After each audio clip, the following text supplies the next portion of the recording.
Good evening. It's good to be back with all of you.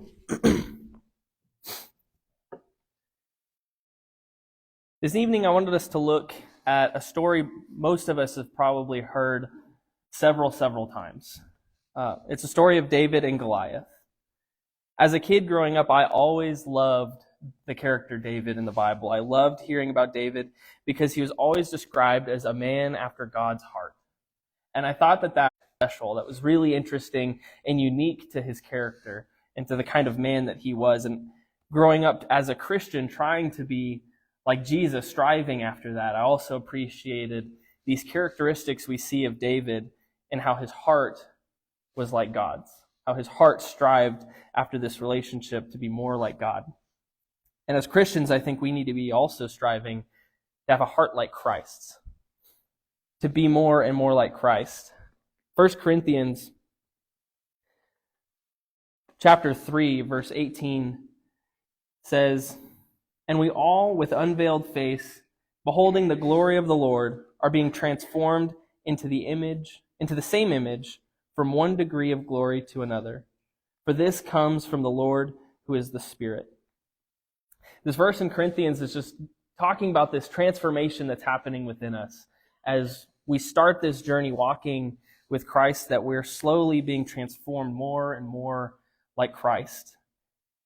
And so this evening, what I want us to focus on is to look at this story from David and see in what ways can we challenge ourselves to have a heart that's more in line with God's. And so if you'll join me, we'll be in 1 Samuel chapter 17. We're going to be looking at the story of David and Goliath. Now, this chapter's fairly long, and so I'm going to be trying to summarize most of it for us. And so where we find ourselves at the beginning of chapter 17 is Israel has started to go to war with the Philistines. And so they've met them in this valley, and the two armies are on either side of this valley, gathering together, getting ready to face each other off. And as they're doing this, they're all lined up, as was typical. The way that they fought wars was to all line up, and then eventually they would start fighting. But as they're lined up and waiting, Goliath, this giant from the Philistines, steps out and he challenges and makes a wager with Israel that if they can send a man to fight him one-on-one, that the Philistines would serve as slaves to the Israelites. And if they can't beat him, then Israel would become the slaves of the Philistines. So this seems like a pretty good deal, that you send one man and this whole war could be over and dealt with and done. But every single one of them grew afraid. No one wanted to go against this giant, this champion from Philistia. They were all afraid. They cowered. And what it describes is that Goliath came out for 40 days. And twice a day, for 40 days, Goliath challenged and mocked Israel. And yet no one did anything. They continued, even after 40 days, be fearful and allow their fear to keep them from acting. And we're given a side note of kind of where David's at this moment. It describes David's family, his dad Jesse having 8 sons, and 3 of the oldest have gone with Saul in the Israelite army to war. And so 3 of David's brothers are there, and David, being the youngest, is still at home watching the sheep. And again, for 40 days, twice a day, Goliath is mocking and insulting the army of God. And so David eventually is sent by his father to go and check on his brothers, to send them some food, see how they're doing. And so David goes and he does that. And we'll be picking up in verse 22, where we see David has found his brothers and begins to have a conversation with them. So 1 Samuel 17, verse 22 is where we're starting. It says, "And David left the things in charge of the keeper of the baggage and ran to the ranks and went and greeted his brothers. And as he talked with them, behold, the champion, the Philistine of Gath, Goliath by name, came up out of the ranks of the Philistines and spoke the same words as before. And David heard him." So David arrives and he leaves his stuff with this man who's in charge of watching everybody's stuff while they're out at war. And David goes and finds his brothers on the front line. They've all already lined up and are getting ready for the Philistines to challenge them again. And David goes and he finds his brothers, and as he's talking with them, Goliath comes out. And it seems to be really convenient that David gets there right in time to hear Goliath challenge and mock the armies of God. And so we're going to see how David responds to this. So verse 24, all the men of Israel, when they saw the man, fled from him and were much afraid. And the men of Israel said, have you seen this man who has come up? Surely he has come up to defy Israel. And the king will enrich the man who kills him, and great riches, and will give him his daughter and make his father's house free in Israel. So again, 40 days, twice a day, they've seen this same man coming out over and over again, and yet they're all still afraid. They're all still fearful of him. Not growing tired of the insults or him challenging Israel. They've all just been given in to their fear. And at this point, Saul is looking for someone willing, and he continues to sweeten the deal, right? He's offering his daughter to be married to whoever is willing to go out and to challenge him. He's offering that his father's house would not have to pay taxes. Whoever this man who's willing to go, they'll never pay taxes. They'll get to marry the king's daughter. This sounds like a pretty good deal, and yet still no one is willing to do this. No one is willing to go against this Philistine. It seems that the Philistines aren't worried about Israel deciding that they're not going to accept this challenge and that they're just going to go and fight them. It seems that the Philistines are okay with waiting, that they're not growing tired of waiting. They know that their champion can't be beat. They have all of their trust and their confidence in this champion, Goliath. And the opposite is true for Israel. They are seeing this man and are thinking that there's no way he could ever be beaten.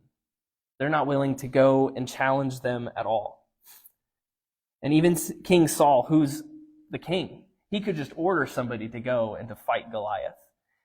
And yet he is seeing this man and seeing it as an unbeatable battle, seeing this as something that is impossible. And Saul doesn't even call upon God. We don't ever get mention of Saul turning to God, asking for deliverance, asking for help. It just seems that Saul is looking at his own situation and his own strength, his own capabilities, and seeing how he comes up short, and seeing this as something that is impossible. But I want us to see how David again responds in verse 26.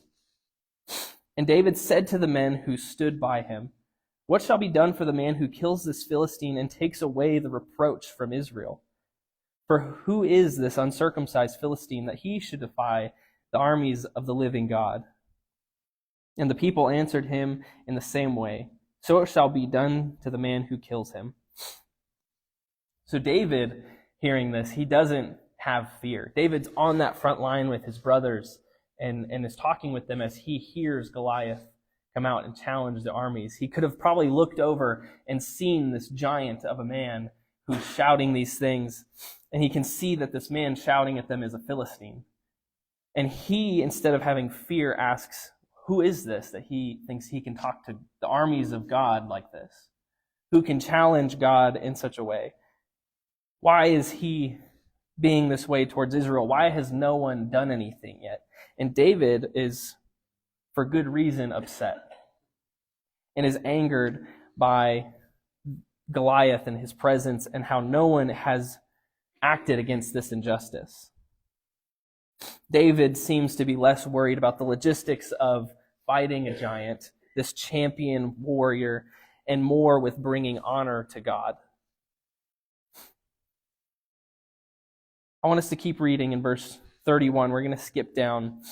David has an interaction with his brother where his brother is upset that he's saying these things, that he would talk like this, and that he just came down to see the battle, and that he's just abandoning his father's sheep, and that he says all these things. He's angry with David, and kind of the idea that we pick up is that he's maybe a little embarrassed that his little brother, his youngest brother, is willing and is seeing the wrong with this situation.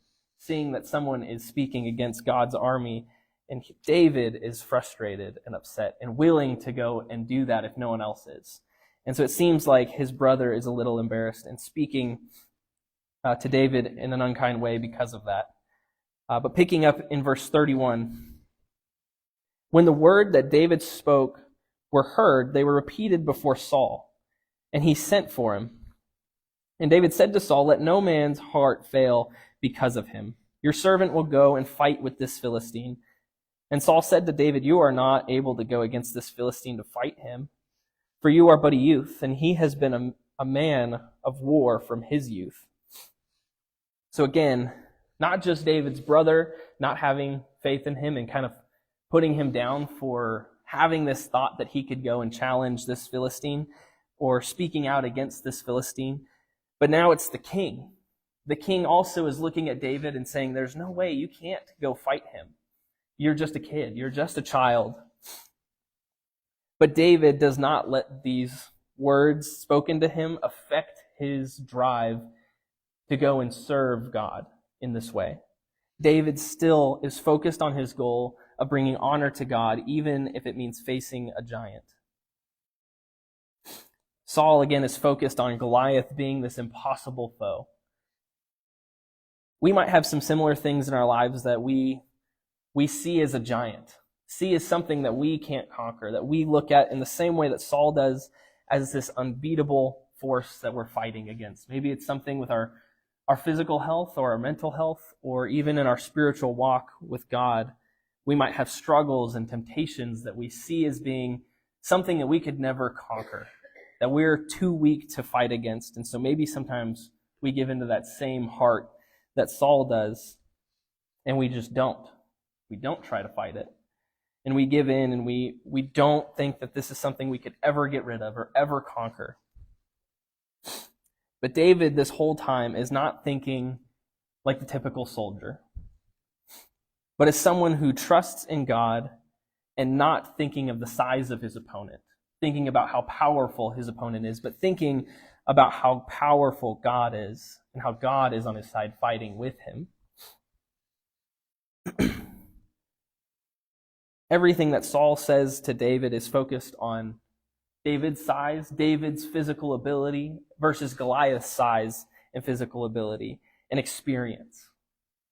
And what David is focused on is who he serves, that he serves God. And that is what is most important. It's not about the size of our enemy or our struggle or our temptations, but that we serve God and that he is on our side helping us in these battles. So even though people doubt David and question his motives and doubting his ability, David doesn't allow that to affect him or deter him from trying to do what he knows needs to be done and facing his giant.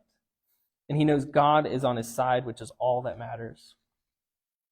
I want to continue on. In verse 34, it says, "But David said to Saul, 'Your servant used to keep sheep for his father. And when there came a lion or a bear and took a lamb from the flock, I went after him and struck him and delivered it out of his mouth. And if he arose against me, I caught him by his beard and struck him and killed him. Your servant has struck down both lions and bears, and this uncircumcised Philistine shall be like one of them. For he has defied the armies of the living God.' And David said, 'The Lord who delivered me from the paws of the lion and from the paws of the bear will deliver me from the hand of this Philistine.' And Saul said to David, 'Go, and the Lord be with you.'" David is constantly focused on what God is doing and constantly giving God credit for the things he has done in his life. David fought a lion and fought a bear, and he doesn't see it as his own personal victory, as his own accomplishment and accreditation, but he gives all credit to God. He doesn't say, "I can fight this Philistine because I've fought all these bears and lions before, and I. But he said, "God has delivered me from the lion.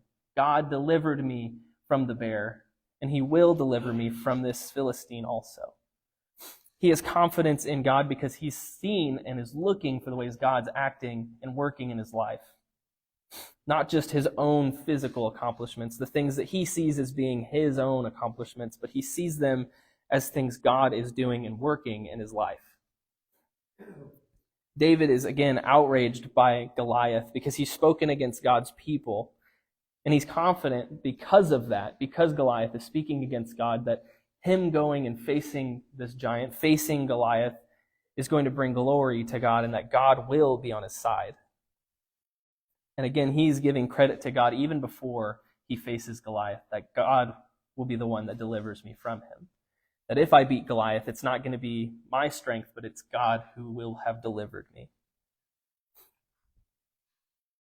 David describes Goliath as going to be the same as a lion or same as a bear, that he's no more of a threat than any of those things, and that God is going to continue to be faithful.